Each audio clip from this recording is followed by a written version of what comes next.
how was your pee break? My pee break. They might flash you undetected. Random, baby. Yeah. Well, thanks for having me. Quite an intro. Let's address the elephant in the room. That's not the elephant in the room. There's no elephant. Nobody cares. I, too, am a thought criminal. Good. Well, I like you already. Does this look like a girl who's joking around? No. But how much do you actually understand money? Especially the new wave. Beauty or intelligence? When you unleash both, it is men's kryptonite. Welcome to Talk to Me, Taylor. Monday. We meet again, do we? We keep meeting here like this, guys. I have sunglasses on tonight because I'm just, what can I say? I'm trying to pull off like the Ray Charles aesthetic. You know, we can see if it's working for me. No, I have been buried head down in not what you think. Your minds are thinking like that. I mean, it's a Monday, for crying out loud. Throw us a bone. Pervs, sick minds. No, my head has been to the ground in endeavors for you all. I have a Substack dropping tonight that is so near and dear to my heart, and I am so excited for it. And like I have been out here penning away like the Hemingway of our times, never could. For all like 15 people on Substack to see. So it's going to be fire. It is going to break the internet waves. Also, do you guys do you want the good news or bad news first? You know, it's like, wow, I really am looking like Carrot Top today. It's really a whole aesthetic going on. I mean, I can show you without my sunglasses, but I don't know that anybody, whatever. Landy and his like monkey graphic cartoon has sunglasses. And if you know what, if Landy can do it, so can I. I identify as Landy today. What can I say? So except like if we're doing automated, it's giving less like Donkey Kong, like Landy's with the monkey, and it's giving more like Lola Bunny, you know, like let's just say, okay, so I have good news and bad news. So the good news or bad news? Oh, bad news first in the comment. Well, actually it's not so much to choose your own adventure because I'm going to do the good news first because basically the rest is just bad news bears. No, but in actual good news, yes. New Substack dropping tonight that I cannot wait for you guys to read. Something that coincidentally is so personal that has decided to enter the culture wars at the most or worst opportune time. I don't know, you guys decide. But my last column for Evie on Friday, it's trending number one, like all weekend on the site. The male gaze is not a hate crime piece. It had to be said. I said what I said. And so, you know, the ghost of Ray Charles and our sunglasses and I, like the Stevie Wonder of it all, we thank you for your support in that because, you know, it needed to get out there. And I just actually had my column for this Friday approved. And it is also, I'm so excited. My nipples are cut off by this shot, but you can use your imagination and your own adventure on that. And just, you know, picture how they're looking because they are psyched. And let's just say it's in the vein of like make girls original again. Like I cannot wait. Anywho, so that's some of the good news. The bad news is I'm just going to be straight with you guys. Sometimes it just maybe that's part of the sunglasses too, like inside, like the audacity that nobody asked for. But sometimes it all just becomes a little too much. I really feel like you have to have a special like robotic chip in your brain to be like shirt rolled up and, you know, elbowing in the culture wars on Twitter day in and day out. Like there's something like crosswired in your brain to be able to do that and not feel the weight of it because we're not like it is not normal. We are not meant for this type of unhinged behavior day in and day out, like the thought control and the way it seeps into your own mind and the battles of it every day. Like it's so much. And I'm going to be honest with you. I know normally, you know, it's fun and games over here. And I think all of it just felt so overwhelming this morning. I literally just woke up and cried. I literally cried to Rob. You can ask him in the comments. True story. I woke up and just cried because I was reading all these stories, you know, as one does over their coffee, you know, minding their own business on a Monday. And between stories around just all of it, like Hassan, what is it, Hassan Piker, and the Candace Owens stuff, and then you have like the Nick Fuentes Manosphere, and I did a Substack yesterday, the Taylor Times Sunday comic, all about we're going to talk about it a little bit today, but like this insane like murderer turned messiah worship. Right? We're seeing it with like Lindsay, Clancy, Luigi Mangione. Like the point is, you guys, it's all so dark. And I just don't know if I can fight the fight, if I was meant to fight this fight. And like this shit is not for the faint of heart. You got to be a tough bitch. You got to be a tough bro. I've been out here for a year. I've been out here when all these feeble TikTok stars were nothing but an embryo. Like I've been out here. And this morning, every now and then it comes in waves, but I'm man, like it is such a dark, toxic world, and it's just getting darker. Like, especially the internet, it's such a dark place. And these voices that are so unhinged, like the Hassan Piker thing, like mocking Charlie Kirk's murder. I'm like, there is something seriously so fucking wrong with this world. And that's the thing. It's like the most unhinged, loudest, get the most traction, views, buzz. Look, again, the Candace Owens thing. Like, it's insanity. And the fact that you have these politicians who are opportunistic and so self-interest that they grift off these people and like ride their dirty, disgusting little coattails to get a view. Like, what have we become? It's just so dark. And so I'm going to spare you because like, I have a little bit of dignity. And so I'm not just going to be like crying to you from my car, like half of these people on Instagram have the audacity to do. But that said, I was really crying about it this morning. It's just like, it's so dark. It can like engulf you and feel overwhelming. And so sometimes I wonder, like, people who are so I'm pretty in it. Like, I'm in it day in and day out, but damn, sometimes I look around and I'm like, the people, the ones, like the pundits and the influencers, they have a hot take. They have a tweet like every 5 minutes on period. And I'm just like, who did their lobotomy? Like, what robot is living in their brain that they are meant for this? Like, it is not well, it is not normal. So all of that to say, yeah, completely in the comment, Hassan is nothing but a, did I say his name right, by the way? Because like, literally I'm just like brain dead and numb. Nothing but a grifting Nepo baby at best and a dangerous person at worst. I love that comment. And that's what makes me feel like, should I just post up in a sleepy New England town like some overly gay Netflix soapy Hallmark movie knockoff and just live my life and like work in a Martha Stewart, Nancy Meyers gift shop and say, fuck all of this? Like, is it literally not worth it? Because that's what I'm saying. It's like, these people are the ones to somehow, again, have this millions and millions of reach and info, even if it's like on lies. We all know Candace Owens is doing some song and dance show pony act. We know she can't really think this. Same thing with this guy. Give me a break. He's out here socialist this, and is like, what, multimillionaire? Like, it's just so gross. And I just don't know if I have the fight, guys. Like, I just don't know. And so, that's what brings me to my Substack yesterday, right? I did a comic. You guys have to go check it out. My Sunday comics every Sunday in the Talk to Me Taylor Times, the one and only.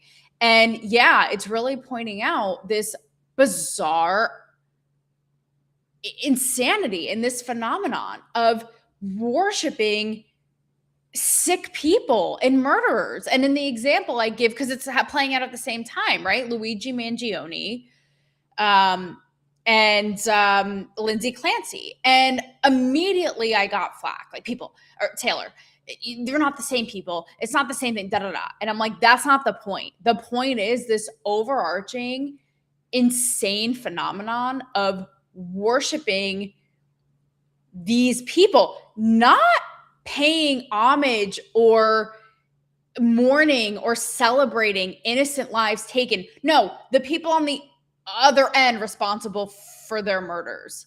Make it make sense. Luigi Mangione's case, it's literally been thwarted into this sick, like little schoolgirl fantasy. I swear to God, where it's like girls like make out with his poster at night as if it's like the Backstreet Boys circa 98. Like, what are we talking about? Like murdering somebody in cold blood. Lindsay, Clancy, same thing. It's like, I know that it's again, it's not the same, and having compassion and you know, whatever it is. That's why this whole thing has put my brain in a pretzel. But it's like the fact that there are women. Think about how sick this is, okay? Who are literally holding their babies, screaming into the TikTok and being like, me too, Lindsay.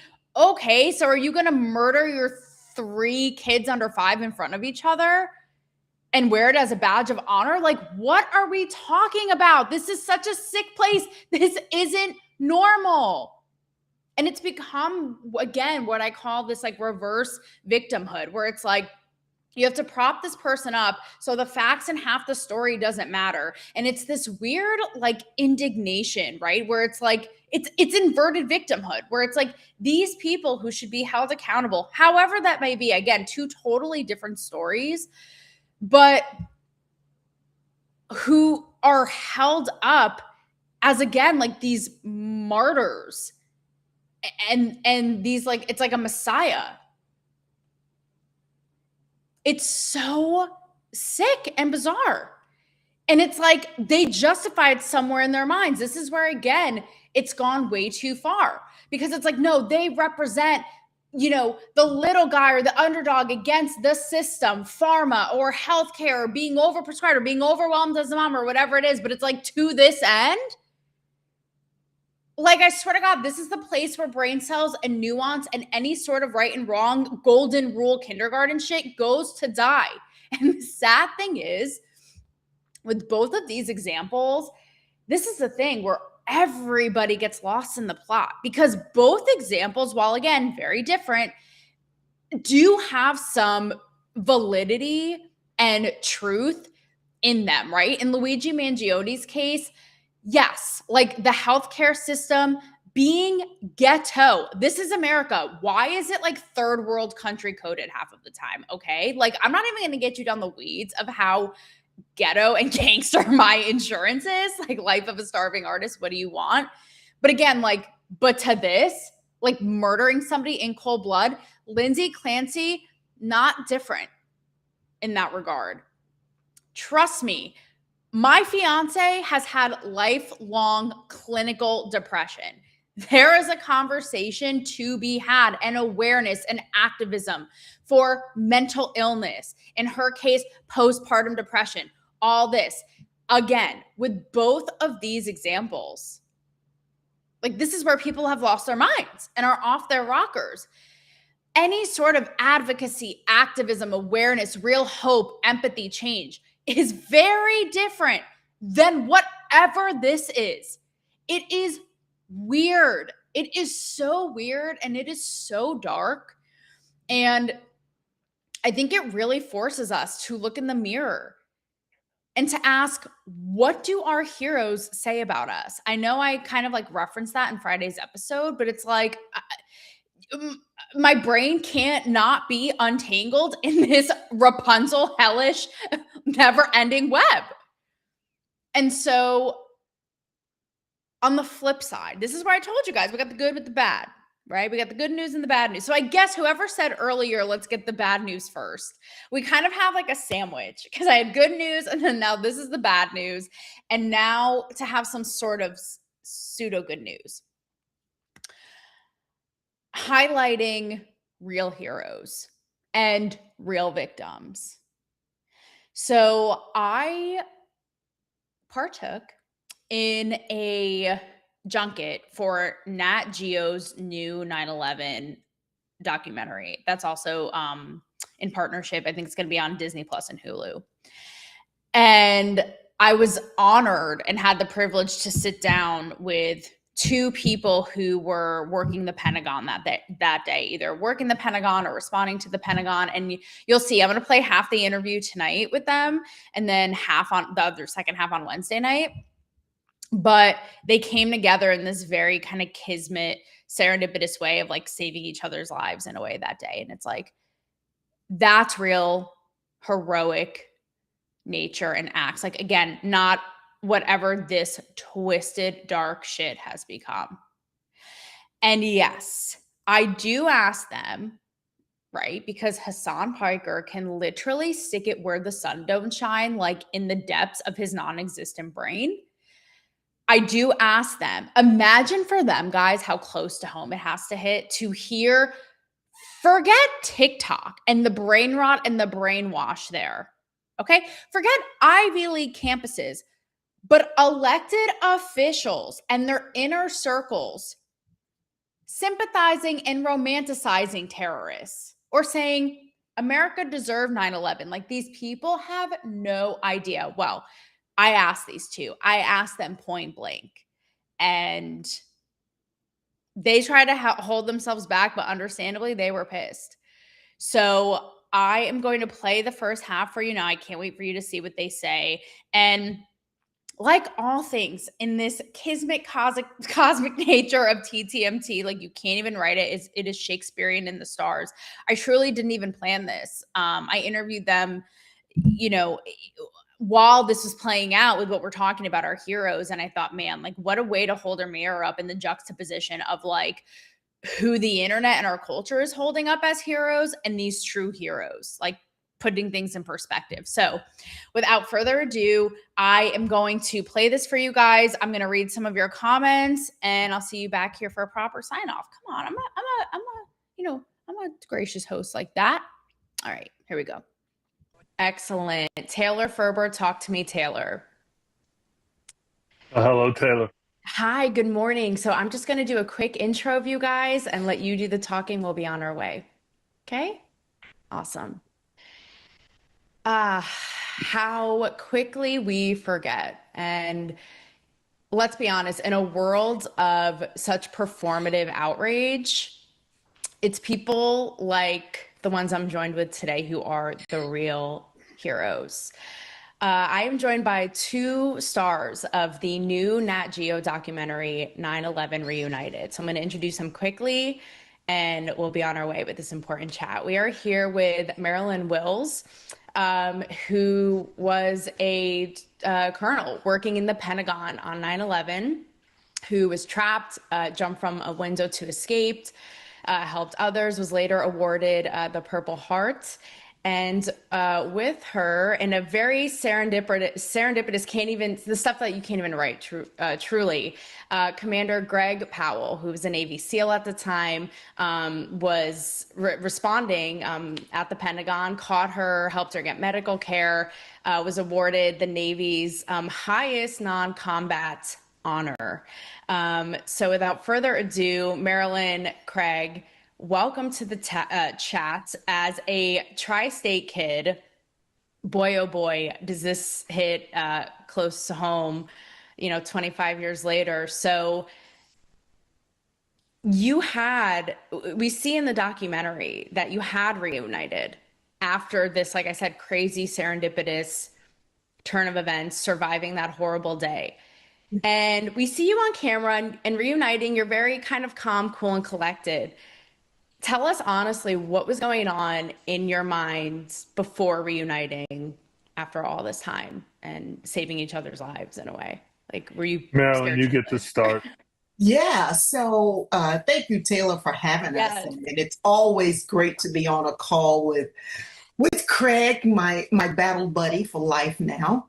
Battle buddy, I love that. It may have looked that we were very calm and collected, but I would tell you, for me, I was anxious. I was scared. I didn't know what to think. And the list can just go on and on, because I had not seen this larger than life man that caught me to help me survive the Pentagon. And so when I was asked about it, I just could not say yes quick enough because I wanted to meet him. And one last thing is, I told Jessica, who helped with this series, I said, how did you find him? I have been in the military all this time as well, him, and all I knew was a commander. I think he probably knew my name, but just couldn't pinpoint where I was at the time. So this was just absolutely a blessing to have been on that on the series with Craig. Go ahead, Craig. Yeah, I don't know that I guess I don't really get too excited or whatever, but I was looking forward to it. So whether it was apprehension, but I definitely wanted to see her, meet her again and stuff like that. By the way, Craig, just to interject, your whole vibe is very much par for the course of a Navy SEAL, just calm, cool, collected, very matter of fact. Let me just get it and make business happen. And, you know, it's kind of funny. It's just very like calm, get it done. It just get to the job. Get one the step job at a done. time. Yeah, it's always one step at a time. You do this before you get to the next one. You really don't look too far down the road because, you know, something's going to happen. Anyway, yes. So I wasn't too, but I was looking forward to her. It was kind of really interesting because on that day, after I caught her, I handed her over to Olin Sell, who was another SEAL with me, and he was doing CPR on her because she'd passed out. And in the few snippets that we saw, there is a shot of Marilyn on a gurney or a board outside the Pentagon with at least 3 people trying to treat her. But before that photograph and before I caught all this before, the thing is I didn't think she was alive, especially when Olin was giving her CPR, because CPR after all that isn't really, isn't going to bring her around, so to speak. You know, he had to get her out of there, and Olin did get her out to the outside. I don't remember all that, or I don't remember it. I didn't see that. I was busy doing other things, but I didn't think she made it. And then obviously later on, but there was another part of the story where I thought somebody was alive, but they were dead. Anyway, my point is I thought she had passed. And then when she was alive, it's like, win one for the team, so to speak, because I lost one for another. So anyway, it was kind of a balance. And you reuniting for this, again, 25 years later, this wasn't just movie magic and you'd met before. Like, this was real. This was really you guys reuniting for the first time after that day. Oh, absolutely. Wow. Yeah, I could imagine it was like going in for a job interview, first day, everything that would induce anxiety times a million, or, unnerving, or, all of it. And so, wow, absolutely. What a moment. This was the first time I had seen this gentleman's true face. Crazy. I just knew crazy. Someone caught me, and I could just remember he had a Navy uniform on. Crazy. And I saw Commander. That was it. And then so it was no sleep the night before. It was just, what do I say? What do I ask? I just don't know. This is such a beautiful project, and so grateful that Nat Geo, even is doing this, and you guys are both here to tell the tale. And I opened the show saying how quickly we forget, right? And serendipitously last week, I wrote a Substack piece, and it was called "Some of You Have Never Lived Through a Terrorist Attack, and It Shows." And I really talk about how, in some ways, because for me, again, I was 10 at the time, but I was tri-state kid, stone's throw from the city, very much impacted. And I look around and it's like, I don't even recognize this country anymore. The fact that there are, from college kids and sentiments and elected officials whose inner circles say that America deserved 9/11. I think it is outright disgusting. Okay, I am back to leave you on that little cliffhanger. So you can see their reactions for yourselves. I love them so much. But really puts things in perspective about real victims real heroes. So I will see you guys on Wednesday night to see the rest. Thank you for being here with me and my makeshift set and my sunglasses no one asked for in the comments. Let's see, maybe we will get a little bit more sensibility and morality and groundedness by Wednesday. I'm not going to hold my breath, but never say never. Until then, we got each other. All right, guys, have a good night. I will see you on Wednesday. We made it through Monday. We fucking made it through Monday. Where's the wine? Chris, how was your pee break? My pee break. They might flash you unintentionally. Random baby. Yeah. Thanks for having me. Quite an intro. Let's address the elephant in the room. That's not the elephant in the room. There's no elephant. Nobody cares. I too am a thought criminal. Good. Well, I like you already. Does this look like a girl who's joking around? No. Around? But how much do you actually understand money? Especially the new wave. Beauty or intelligence? When you unleash both, it is